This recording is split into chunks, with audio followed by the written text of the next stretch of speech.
কেন? কাজ করতে তো সকালে উনি রান্না করতে গেলে দেরি হতো।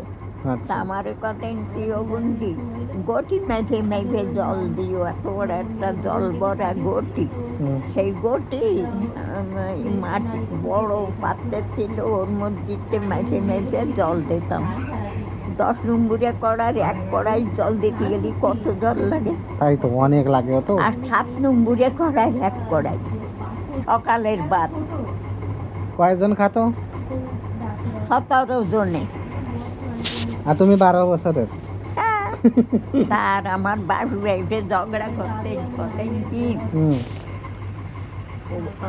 সকালবেলায় রান্তি বেটা দাও ভাতের কড়াই মধ্যে পুড়ে মর।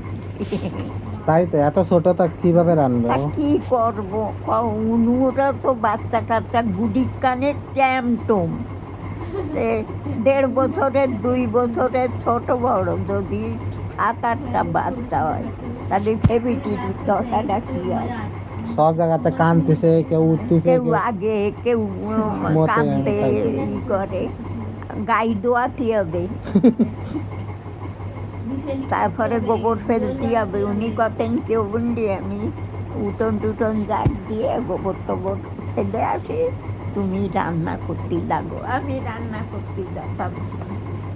হ্যাঁ, আমার রান্না করতে গেলি হুম। আর বাসুদে আমারে টিকে দিতেন। সে সময় তো বাসুর দেহে এত মাথায় কাপড় দিতে ছোঁয়া ইজ্জত। যাইতো না।